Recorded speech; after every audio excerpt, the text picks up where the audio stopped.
Starting, may kusina. Oh, yan. Kitchen, Ito as mini is na kitchen. to. Meron na siyang cabinet, may cooktop.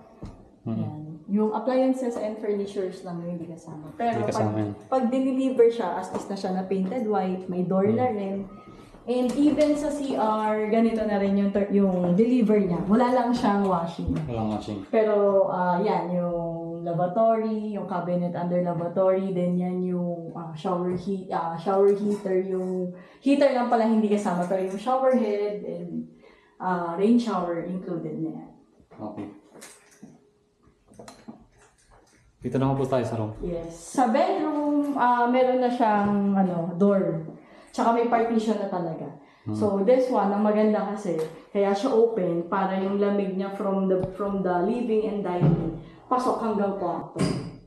So yung kagandahan niya. May privacy dito.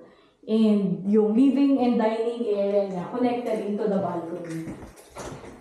Yeah. So pag going to balcony, dito siya.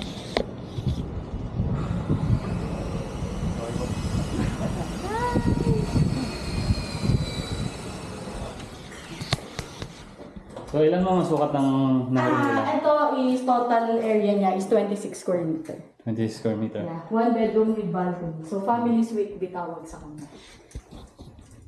Natin itong mga cabinet. Yan, ano na siya, may kasama na.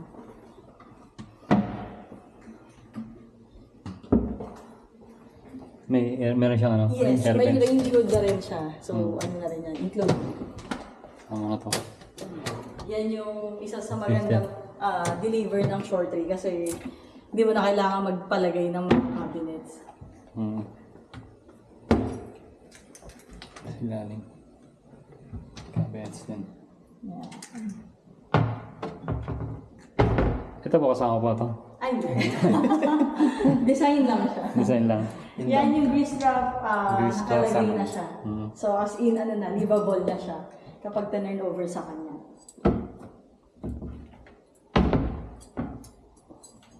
So appliance na lang po ang mawala dito, no? Appliances and furnitures. Okay. Ito, for tower 1 and 2 pa lang. Yung 3, yung isang malaking pool nandun sa kanila.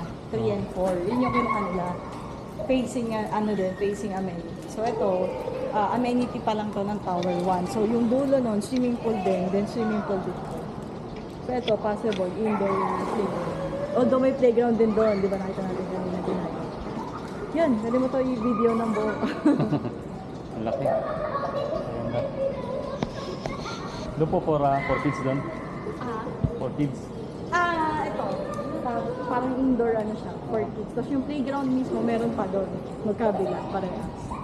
So ito, pool din yun, yung nasa dulo. Pool din yung kabilang dulo. Tapos pool tong dito.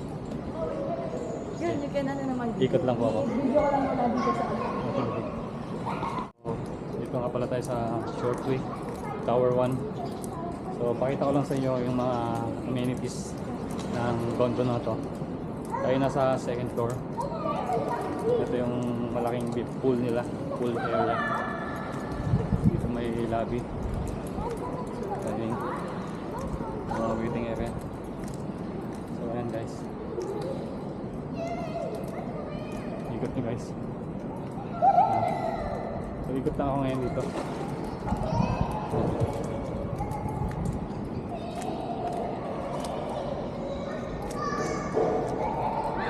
So pwede maligo dito yung adults dito sa area na to. Dito sa area na yun. Pang kids. Meron din silang pang kids dito. Nasa 4 feet. 4 feet yung lalim ng swimming pool. So yan. Ito yung buwan. Kalaki yan.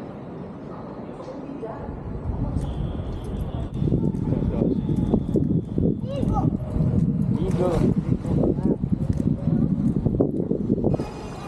So yung kabila hindi pa tapos. Yung tower 3. Nagawa ko lang. Ayan. At doon sa bandaron may folding na maliit.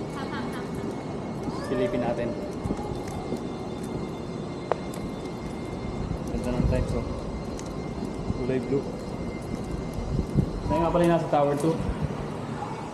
Yan, Tower 2 ng Shortway. So ito yung pool na maliit. Ayan, hindi pa nga tapos. For kids and adults dito. Ayan. For kids and adults.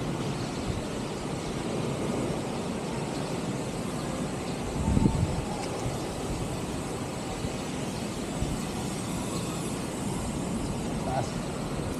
Okay na. Ito ko lang ganun yung kabila, yung Oh, short itong yan. kabila, ah. Ginagawa kasi So, ganito. kaya may nakaharang. So ano naman to, ito yung sinasabi ko sa'yo kanina tagusan. Kunyari, Mm. since Tower 3 sila or Tower 4, pwede isang- silang dumaan dito. dito. To, Ah. amenity. Amenity yung amenity. pinakamala. Para di na sila ikot ng pagano'n. Hmm. Dito talaga yung tagusan nila, amenity. Bakit po second floor na agad tayo? Doon tayo sa second floor kasi yung start ng residential. Ah. Amenity residential. Pero yung lobby, doon tayo sa ground. Sa, Sa ground, na. oo. Oo. Ah. Ay, picture pala tayo, sir. Sige, sige. Para ano, dito